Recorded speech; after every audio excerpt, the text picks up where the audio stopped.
So let me start with the 17th chapter in the first year PUC, breathing and exchange of gases. So this kind of exchange of gases takes place through surface of the skin, that is skin of, say for example, earthworm made up of cuticle, and exchange of gases takes place through the surface. And the gills, through the gills, exchange of gases that takes place, that is in fishes and early stages of amphibians. And special type of gills are produced by some aquatic arthropods and molluscans for the exchange of the gases, which is very important. And the respiratory system of human beings consists of nose. Nose consists of two nasal cavities, and there is internasal septum. So inside these nasal cavities is cilia present. The air which enters into the nasal cavities gets moistened because of the mucus, gets sterilized because of mucus, gets filtered because of cilia, and gets warmed up because of the blood vessels are connected to the nasal bone. So thus the air which enters into the nasal cavities will be filtered and then get moistened, sterilized by the mucus, and then next gets warmed up to the level of body temperature, and then this enters into the pharynx through the internal nostrils. External nostrils called nares and internal nostrils called choanae, and then through the choanae enters into the pharynx. Pharynx is a common passage for both food and air, and composed of hyaline cartilage. Pharynx opens into the larynx, which is called voice box, and then from the voice box it enters into the trachea or the windpipe, which is supported by C-shaped cartilaginous tissues, and then this trachea branched into the right branch and left branch. The first branch takes place, right branch, and then next to the lower level the left branch branching occurs. Hence the right lung is prone to more infections. And then these branches further branched into branchioles. Branchioles terminate with the sac-like structures called alveoli. There the exchange of gases takes place, and the lungs are protected by the thoracic cage. Thoracic cage composed of 12 pairs of thoracic ribs. They are joined with the sternum in front. Behind they are joined with the thoracic vertebrae. Muscles present between these are the intercostal muscles, rib muscles, which play an important role in breathing mechanism. Similarly, the diaphragm is present. That also plays an important role in breathing mechanism. And this kind of breathing mechanism takes place in two steps: inspiration and expiration together constitute a respiratory cycle. So per minute the number of respiratory cycles about 12 to 16 respiratory cycles per minute. This is also very important. To start with the inspiration and expiration, the diagrams also given. The external intercostal muscles, there are two types of intercostal muscles, internal and external. External intercostal muscles undergo contraction. This results in upward and forward movement of thoracic cage. Intrapulmonary pressure will be lowered and air enters in. Raised diaphragm can be seen during the inspiration, and it is active process. These are the very important points to be remembered during the inspiration. Coming to the expiration, it is the opposite. So intercostal muscles undergo relaxation. This results in downward and backward movement of thoracic cage, intrapulmonary pressure will be increased and air is expelled out, and the normal dome shaped diaphragm can be seen, and it is a passive process. This is about the expiration. Inspiration and expiration together constitute the respiratory cycle, that is the breathing mechanism of the lungs. And then once again I will repeat the differences. External intercostal muscles undergo contraction. External intercostal muscles undergo relaxation during expiration, and then this results in forward and upward movement of thoracic cage. This results in downward and backward movement of thoracic cage. Intrapulmonary pressure will be lowered and the air enters in. Intrapulmonary pressure will be increased and air is expelled out, and it is raised diaphragm can be seen. Normal dome shaped diaphragm, and it is active process and it is passive process. These are the major differences between the inspiration and expiration. And coming to the tidal value, normally or usually half a liter of air, that is 500 ml of air, enters into the lungs and leaves the lungs. This is known as tidal volume. Tidal volume. So per minute the tidal volume will be about 6,000 to 8,000 ml. 8,000 ml of air enters into the lungs, and that leaves the lungs. That is very, very important. And then the next to this is tidal volume. The amount of air inhaled above the tidal volume is called inspiratory reserve volume. This amounts to 2,500 ml to 3,000 ml, that is 2.5 liters to 3 liters, that is IRV. The amount of air expelled above the tidal volume, that is expelled forcefully out, that is called the expiratory reserve volume, ERV. ERV is very less. It is only 1000 ml to 1100 ml or 1 liter to 1.1 liter. This is very important. The lowest value for the expiratory reserve value. Even after maximum expiration, little amount of air remains inside, that is called residual volume, RV, but this is 1.1 liter to 1.2 liters, that is 1100 ml to 1200 ml. It is more than the ERV. That is very, very important. And then the ERV plus the TV, ERV plus TV together called inspiratory capacity, and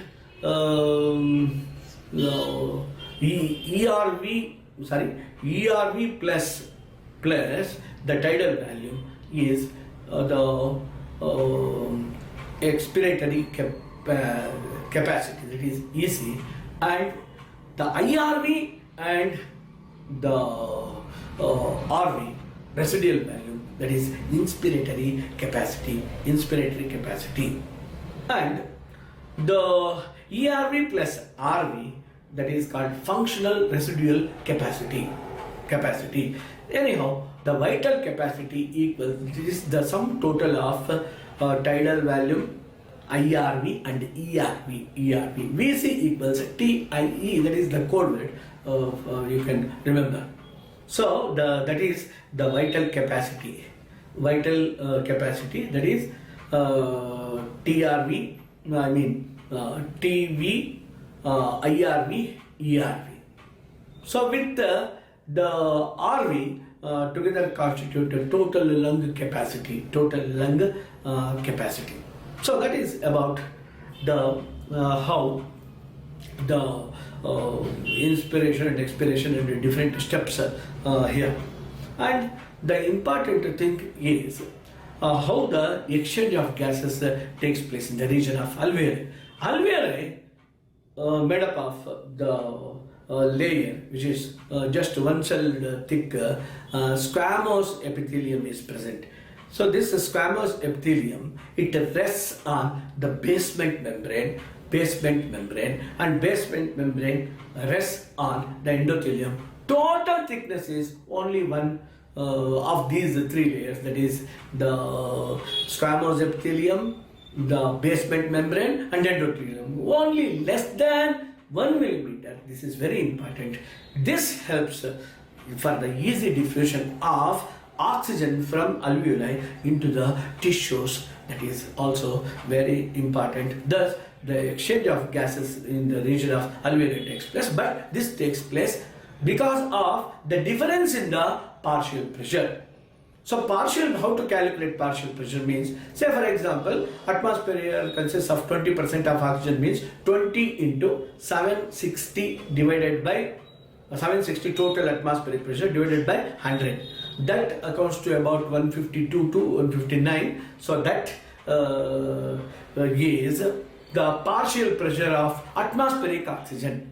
And partial pressure of carbon dioxide is only 0.3 Hg in millimeters, Hg in mercury in millimeters. And the partial pressure of oxygen in alveoli is 104, and it is only this carbon dioxide is 40, that is in that is again the alveoli.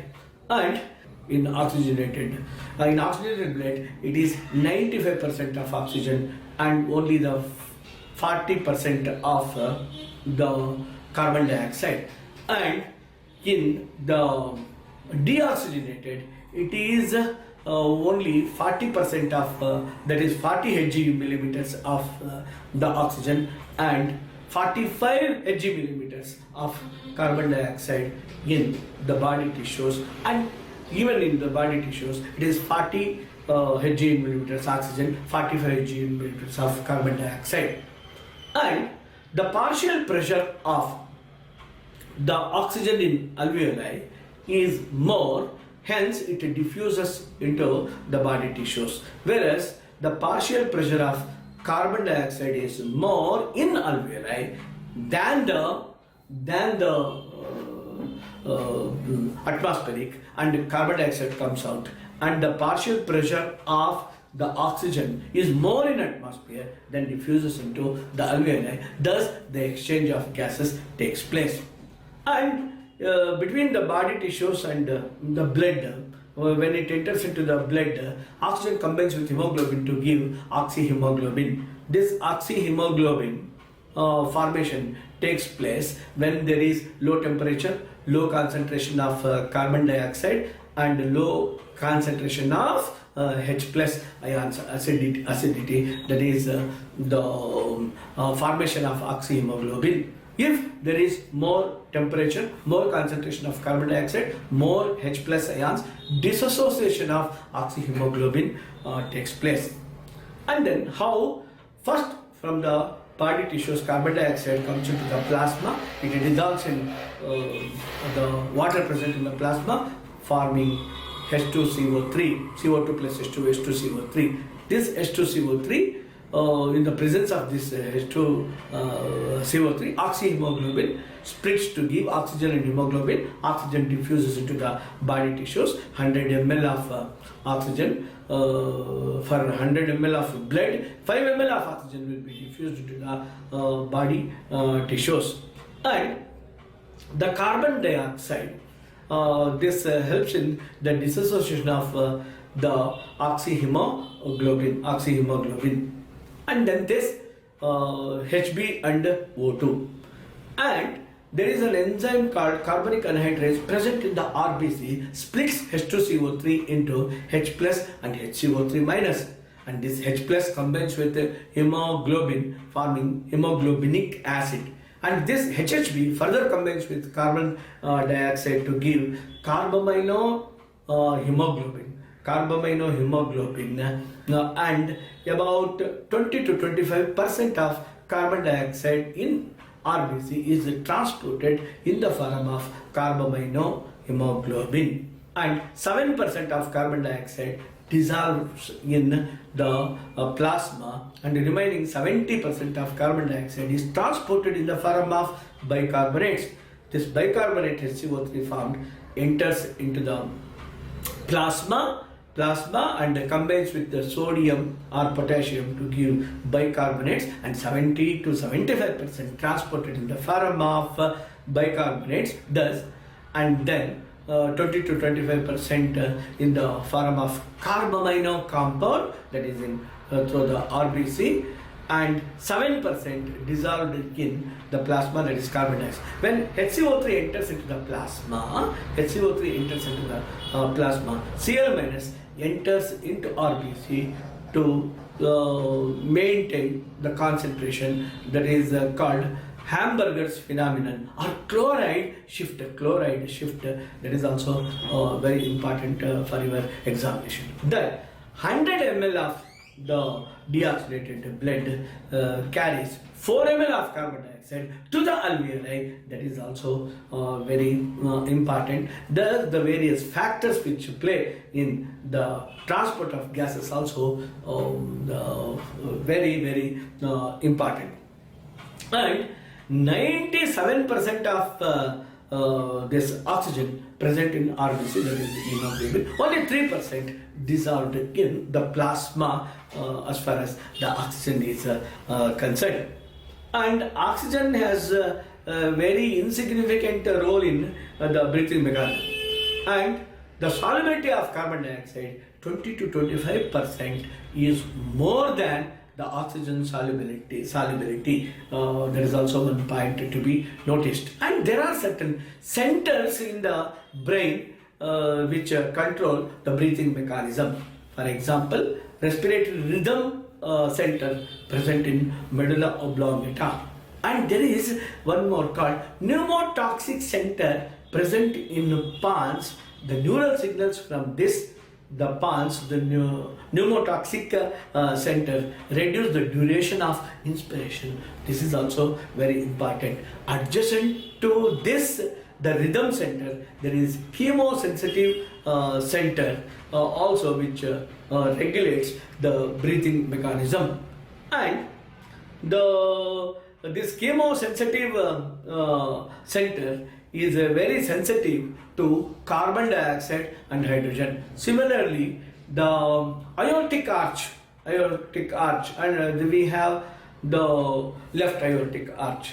So this aortic arch and coronary arteries also detect the signals of carbon dioxide, whether carbon dioxide and hydrogen, whether there is increase or decrease of carbon dioxide and all these things. These are all the things which are control the breathing mechanism.